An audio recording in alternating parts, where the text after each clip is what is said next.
বাঁচার জন্য ছটফট করছিল, কিন্তু সৈনিকটি নির্দয়ভাবে তার গলায় ধারালো ছুরি চালিয়ে দিল।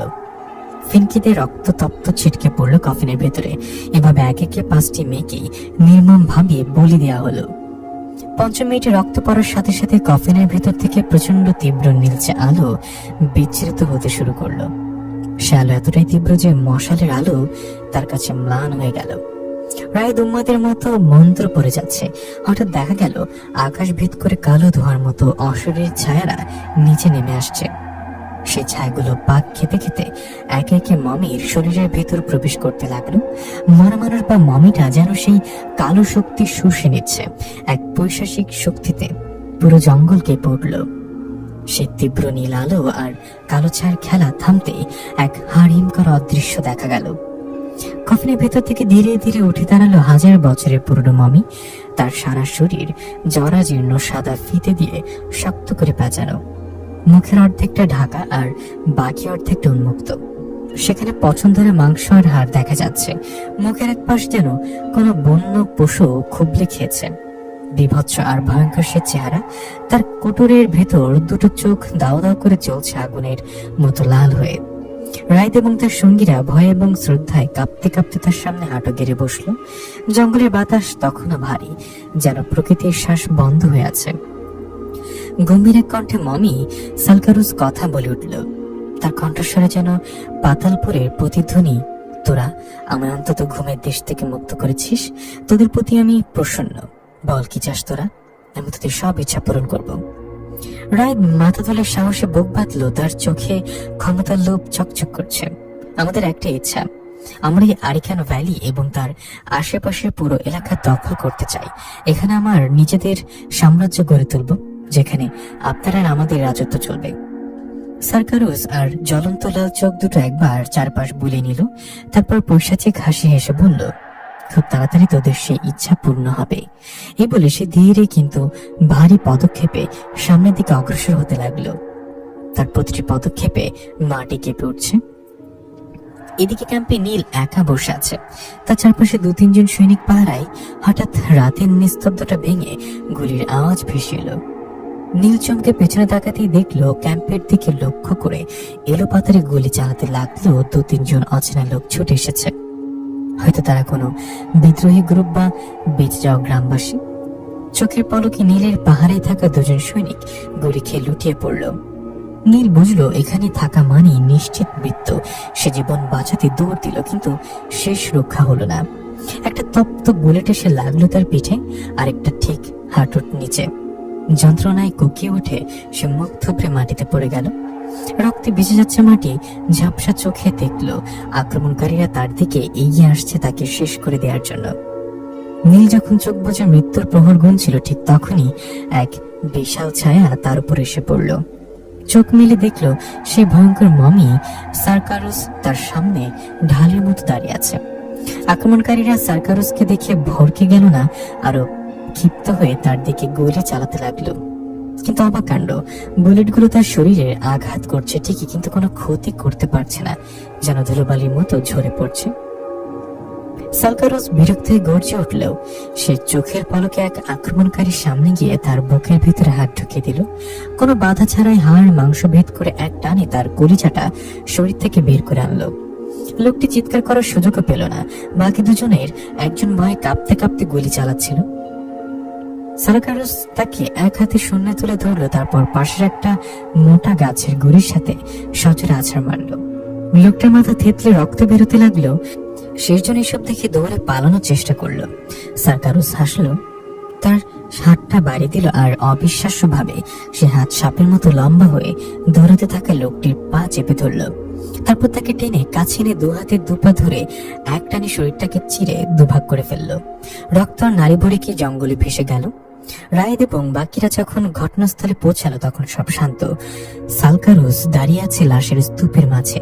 রায়েদ দৌড়ে নীলের কাছে এলো। নীলের অবস্থা খুব একটা ভালো না। শরীর থেকে প্রচুর রক্ত বেরিয়ে গেছে। জ্ঞান নেই বললেই চলে, তবে শ্বাস চলছে ক্ষীণভাবে। তাড়াতাড়ি ওকে গাড়িতে তোলে। তারপর রায় চিৎকার করে হুকুম দিল, হাসপাতালে নিয়ে চলো, ওকে মরতে দেওয়া যাবে না, আমাদের অনেক কাজের সাক্ষী।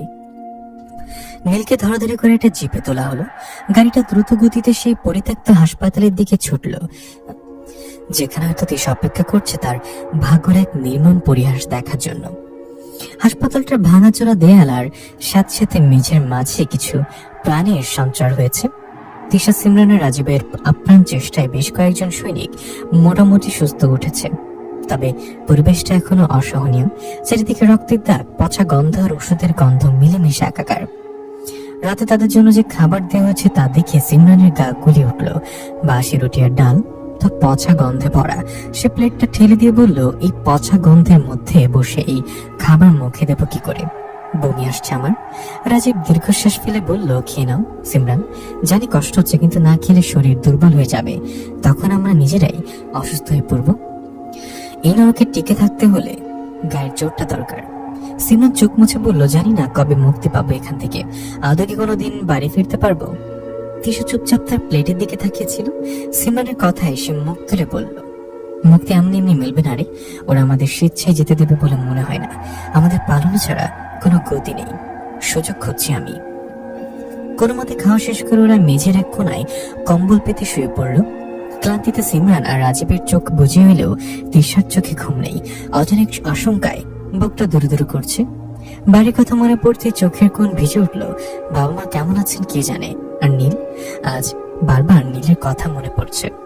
ছেলেটা কোথায় আছে, কেমন আছে ভেবে বুকটা মোচড় দিয়ে উঠল। হঠাৎ হাসপাতালের বাইরে গাড়ির চাকার কর্কশ শব্দ আর শোরগোল শোনা গেল। তিশা ধর্মর করে উঠে বসলো। পাহারায় থাকা সৈনিকরা দৌড়ে বাইরে গেল। একটু পরে একজন এসে হাঁক দিল, ডাক্তার কোথায়, জলদি ইমার্জেন্সি কেস। তিশা, সিমরান আর রাজীব দ্রুত পায়ে বাইরে বেরিয়ে এলো। আবছালে দেখলো একটা জিপ থেকে রক্তাক্ত একজনকে ধরাধরি করে নামানো হচ্ছে। লোকটার সারা শরীর রক্তে ভেজা। রাজীব দ্রুত এগিয়ে গেল রোগীর অবস্থা দেখতে। কাছে গিয়ে রোগীর মুখের দিকে তাকাতে রাজীব চমকে উঠল। তার হাত পা যেন অবশ হয়ে গেল মুহূর্তের জন্য। সে অস্ফুট স্বরে চিৎকার করে উঠল, তিশা জলদি দেখ কাকে এনেছে। তিশা দৌড়ে এলো। স্ট্রেচারে শোয়া মানুষটার মুখের দিকে তাকিয়েই তার পৃথিবীটা দুলে উঠল। নীলা। তিশার গলা চিরে আর্তনাদ বেরিয়ে এলো। সে ঝাঁপিয়ে পড়ল নীলের বুকের উপরে। নীল, নীল তুমি চোখ খোলো, এ কি অবস্থা তোমার, তুমি এখানে কিভাবে? তিশা কান্নায় ভেঙে পড়ল। তার সেই সাজানো গোছানো প্রেমিক আজই ধ্বংসস্তূপের সাথে পাঞ্জা লড়ছে। সিমরান তিশাকে জড়িয়ে ধরে শান্ত করার চেষ্টা করলো। তিশা শান্ত হ, এখন কান্নাকাটি করে সময় নষ্ট করার উপায় না, ওকে বাঁচাতে হবে। রাজীব দ্রুত নীলের পালস চেক করে বলল, তিশা প্লিজ নিজেকে সামলা, হয়তো আমাদের মধ্যে কোনো বিপদে পড়ে এখানে এসছে। পালস খুব দুর্বল, প্রচুর রক্তক্ষরণ হয়েছে, এখন অপারেশন করতে হবে, চিন্তা করিস না, হায়াত থাকলে ওর কিচ্ছু হবে না, আমি আর তুই মিলে ওকে বাঁচাই। তারা তো দ্রুত নীলকে অপারেশন থিয়েটারে নিয়ে গেল। রায় তার দলবলার জাগ্রত মমি সালকারুসকে নিয়ে আরো বড় ধ্বংসযজ্ঞের উদ্দেশ্যে বেরিয়ে পড়েছে। মমিটা যেন সাক্ষাৎ মৃত্যুদূত। তার সাথে পাল্লা দেওয়ার ক্ষমতা এই মুহূর্তে কারণ নেই। পুরো ক্যাম্প এখন প্রায় ফাঁকা। পাহাড়ে আছে হাতে করে কয়েকজন। ক্যাম্পের এক কোনায় দাঁড়িয়ে ছিল আরাফ। সে এখানকার নিয়মিত সৈনিক নয়, তাকেও গ্রাম থেকে জোরপূর্বক ধরে এনে সৈনিকরা পোশাক পরানো হয়েছে। তার চোখের সামনেই তার পরিবারকে হত্যা করেছে রায়দের লোকেরা। প্রতিশোধের আগুন তার বুকে জ্বলছে। সে মনে মনে বলল, এটাই সুযোগ, যা করার এখনই করতে হবে। আরব সে রাতে মমি জাগ্রত করার সময় লোকের সব দেখেছিল। সে জানে এই শয়তানি শক্তির উৎস কোথায়। সে নিঃশব্দে জঙ্গলের ভেতরে সেই বেদির দিকে দৌড় দিল। বেদির উপর তখনও সে অভিশপ্ত কালো জাদুর বইটা পড়ে আছে। বইটা হাতে নিয়ে আরব বিড়বিড় করে বলল, অনেক গণহত্যা হয়েছে, আর না, এবার সব শেষ করবো আমি। রায় তো শয়তানি রাজত্ব আর বেশিক্ষণ থাকবে না, বিনা দোষে আর কোনো মানুষ মরবে না। পরের দিন বিকেলে ম্লান আলো জানলার ফাঁক গলে হাসপাতালের মেঝেতে এসে পড়েছে। নীলের চোখের পাতা কাঁপলো। ধীরে ধীরে চোখ মেলতে সে দেখলো তার শিওরের কাছে বসে আছে তিশা। প্রথমে মনে হলো এটা কোনো স্বপ্ন বা মৃত্যুর পরে জগৎ, কিন্তু তিশার হাতের উষ্ণ স্পর্শ তাকে বাস্তবে ফিরে আনলো। তিশা নীলের কপাল আলতো করে হাত বুলে দিল। তার চোখে উদ্বেগ আর স্বস্তির অদ্ভুত মিশ্রণ। নরম গলে জিজ্ঞাসা করলো, এখন কেমন লাগছে নীল? নীল ধরপড় করে ওঠার চেষ্টা করলো, কিন্তু শরীরের ব্যথায় কুকড়ে গেল।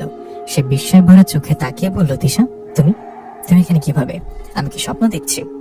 তিশা নীলের মুখে আঙ্গুল রেখে বলল, এখন কোনো কথা নয়, এসব পরে ভাবা যাবে, আগে তুমি সুস্থ হয়ে ওঠো।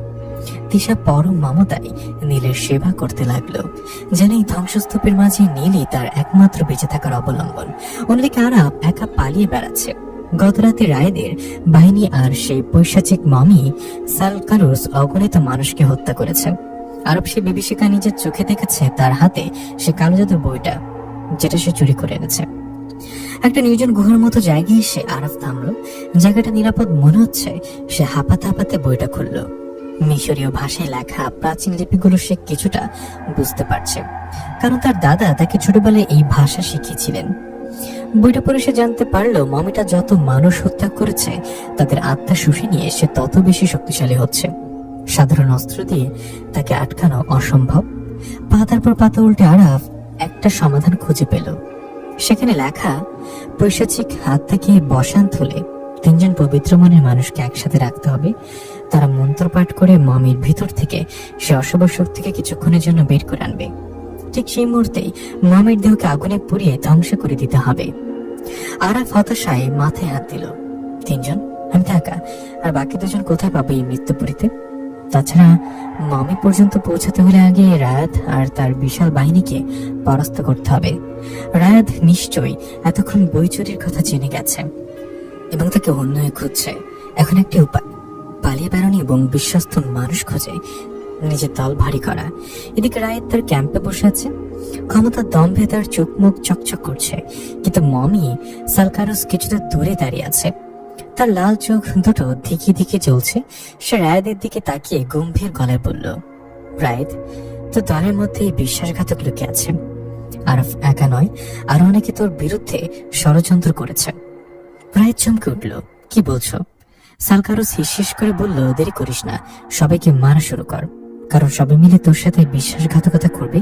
এই শহরের ক্ষমতা শুধু তুই চাস না, তোর সৈনিকরাও চায়। রায়েদ কিছুক্ষণ ভাবলো, মামির কথা তো মিথ্যে হতে পারে না। ক্ষমতার লোভ মানুষকে অন্ধ করে দেয়। সে বলল, কেন করবে তারা এমন? আমি তো তাদের সব দিচ্ছি। মানুষের লোভের কোনো শেষ নেই। বিশ্বাস করিস না কাউকে। হাসপাতাল থেকে সব শুরু কর, ওখানে ষড়যন্ত্রের বীজ বোনা হচ্ছে। রায়েদ সিদ্ধান্ত নিয়ে নিল। সে তার অনুগত বাহিনীকে প্রস্তুত হওয়ার নির্দেশ দিল। কিন্তু ক্যাম্পের এক কোনায় পাহাড়ে থাকা এক তরুণ সৈনিক সব শুনে ফেলল। এই সৈনিকটি মনে প্রাণে রায়েদকে ঘৃণা করে, কিন্তু ভয় কিছু বলতে পারে না।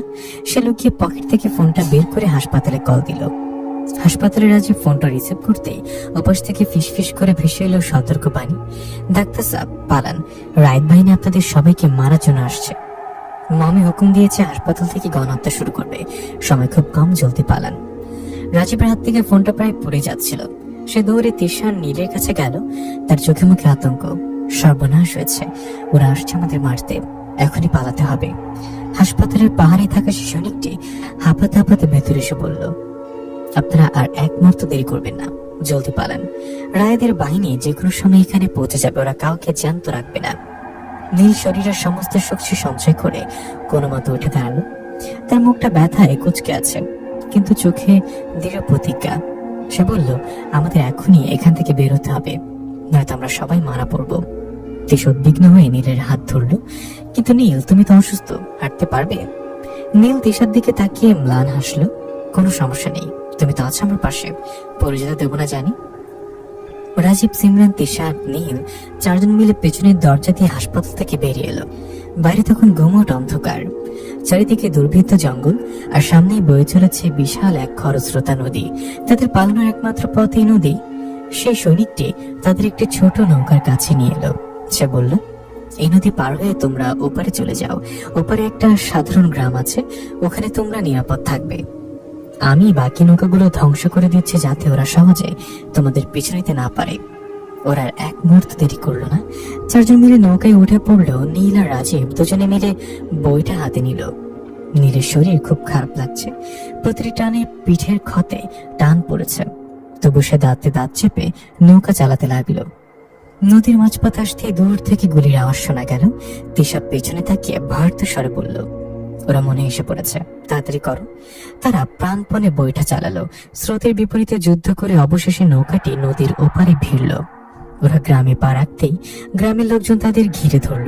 সবার হাতে পুরনো আমলের বন্দুকার দেশীয় অস্ত্র। গ্রামবাসীদের চোখে সন্দেহ আর আক্রোশ। তারা হয়তো এদের রায়েদের চোর ভেবেছে। ঠিক সেই মুহূর্তে ভিড় ঠেলে এগিয়ে এলো আরাফ। সে চিৎকার করে বলল, সবাই অস্ত্র নামাও, ওদের ছেড়ে দাও, ওরা শত্রু নয়, ওরা আমাদের মতোই বিপদে পড়ে পালিয়ে এসেছে। আরাফের কথায় সবাই সরে দাঁড়ালো। তিশা দেখলো নীলের ব্যান্ডেজ ভিজে রক্ত চুয়ে পড়ছে।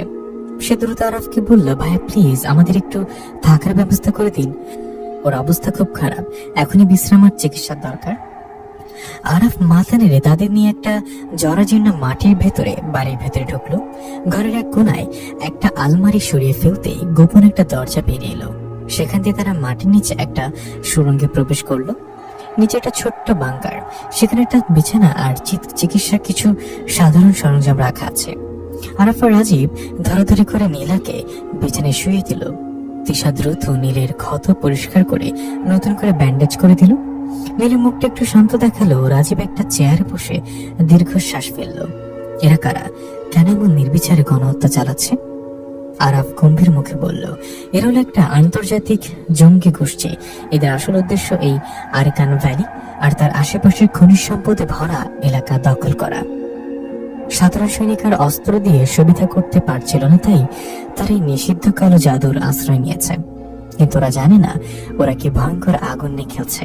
এই মমিকে নিয়ন্ত্রণ করা ওদের সাধ্যর বাইরে। আমাদের ওকে থামাতে হবে, নয়তো পুরো পৃথিবী ধ্বংস হয়ে যাবে।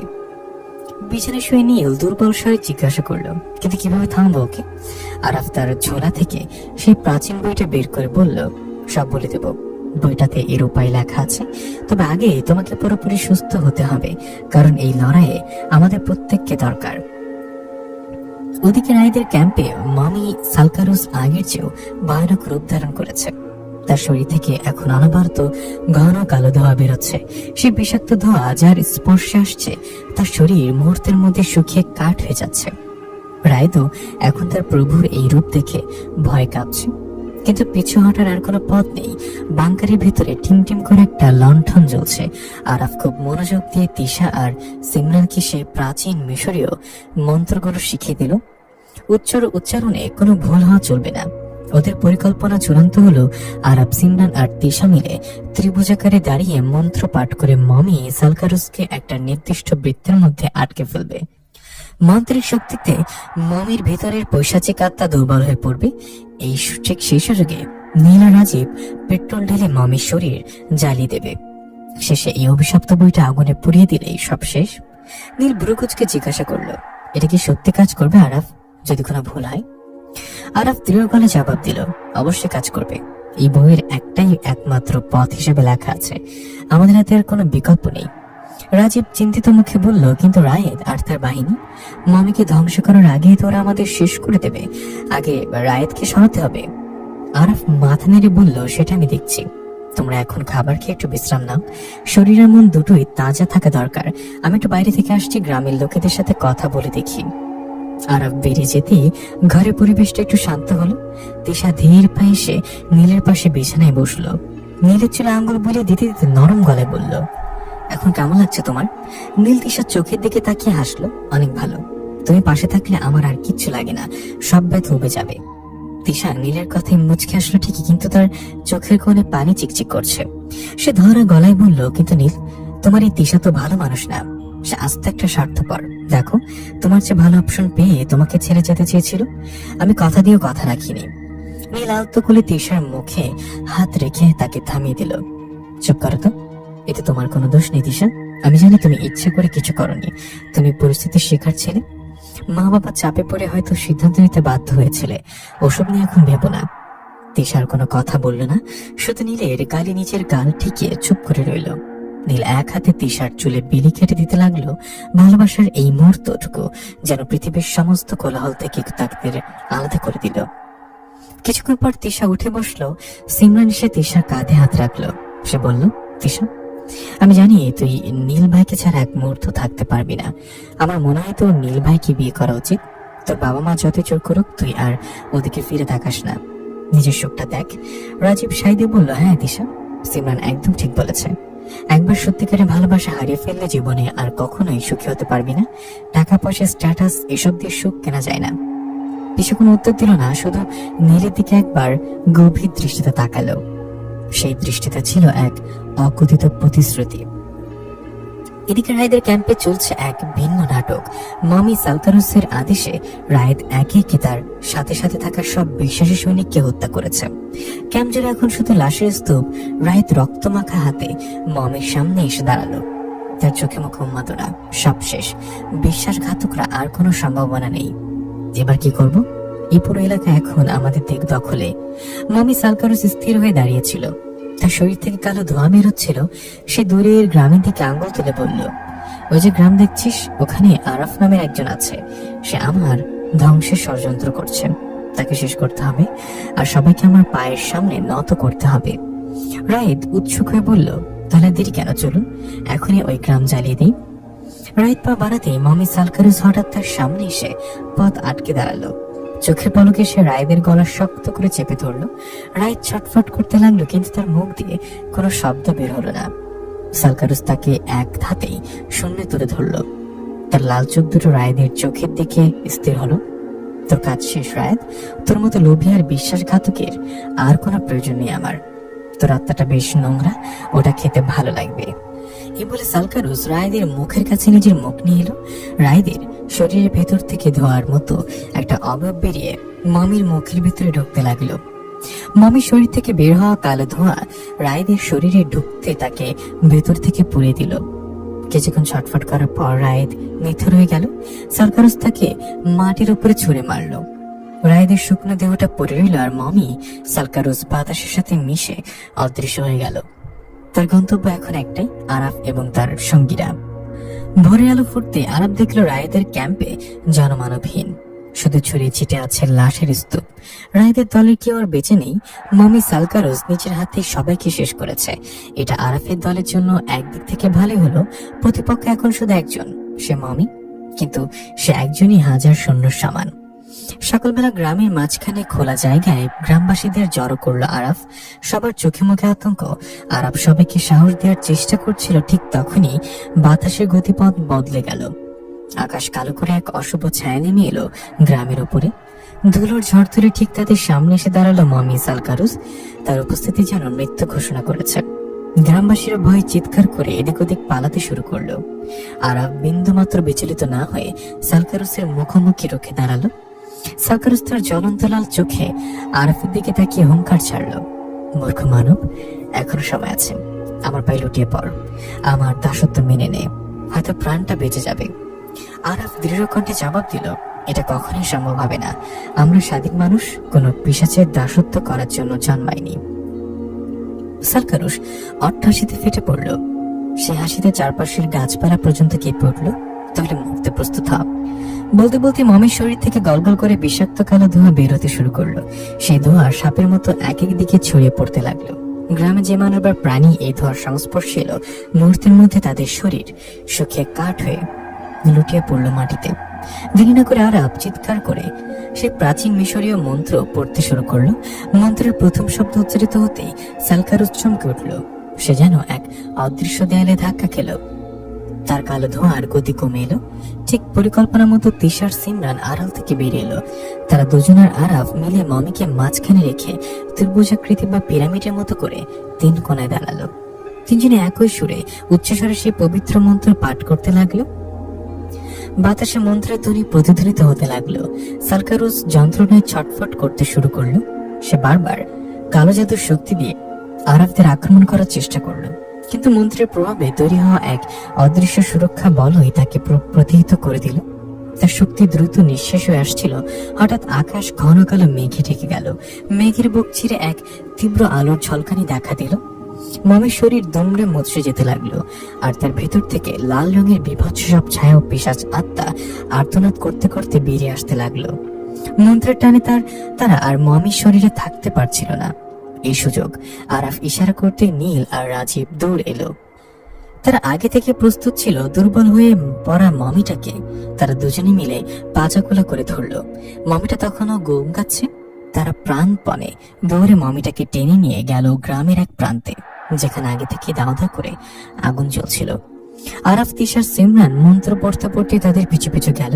নীল আর রাজীব সর্বশক্তি দিয়ে সালকারুসকে সে আগুনের কুণ্ডলিতে ছুঁড়ে ফেলে দিল।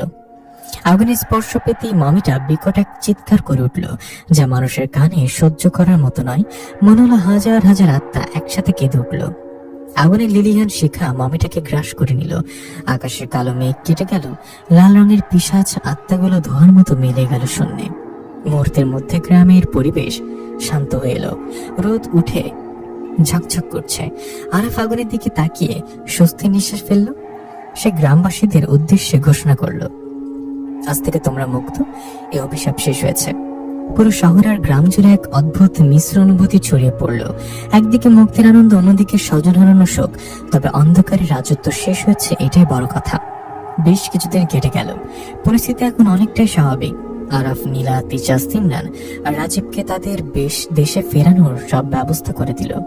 এয়ারপোর্টে বিদায় বেলায় সবার চোখে জল। আরাফকে জড়িয়ে ধরে নীলা বলল, তোমাকে ধন্যবাদ বন্ধু, জীবন বাঁচানোর জন্য। আরাফ আসলো, ভালো থেকো তোমরা। তারা বিমানে উঠে বসলো। ফেলে এলো এক দুঃস্বপ্নের স্মৃতি। দেশে ফিরে আবার সে পরিচিত পরিবেশ। বিকেলবেলা নীলা আর তিশা সেই নদীর ধারের বড় পাথরটার উপরে বসে আছে, যেখানে তাদের বিচ্ছেদের কথা হয়েছিল। দুজনের পা পানিতে ডোবানো। নীল শক্ত করে তিশার হাত ধরে আছে, যেন আর কখনোই ছাড়বে না। তিশা নীলের কাঁধে মাথা রেখে বলল, জানো নীল, এমন একটা সময় যে আবার আমাদের জীবনে আসবে, আমরা বেঁচে ফিরবো, তা আমি কখনোই ভাবিনি। আর কেউ আমাদের আলাদা করতে পারবে না। নীল তিশার কপালে আলতো করে চুমুতে বলল, কখনোই না, সারা জীবন একসাথে থাকবো। তারা দুজন নিশ্চিন্তে মনে বসে রইল, নদীর শান্ত জলের দিকে তাকিয়ে। কিন্তু তারা খেয়াল করলো না বা দেখলো না, দূরে গাছের আড়ালে দাঁড়িয়ে আছে এক অস্পষ্ট অবয়ব। অন্ধকারের সে ছায়া এখনো পুরোপুরি কাটেনি। স্বভাবটির চোখ থেকে এখনো বিচ্ছুরিত হচ্ছে এক রহস্যময় লাল আলো, যেন নতুন কোনো গল্পের অপেক্ষায়। প্রিয় লিসেনার, কেমন লাগলো লেখক শিহাবের লেখা শেষের এই গল্পটি? কমেন্ট করে জানাতে ভুলবেন না। দেখা হচ্ছে আয়েশাপুরীর বড় গল্প নিয়ে। আসসালামু আলাইকুম। শেষে সবাই ভালো থাকবেন, সুস্থ থাকবেন। আল্লাহ হাফেজ।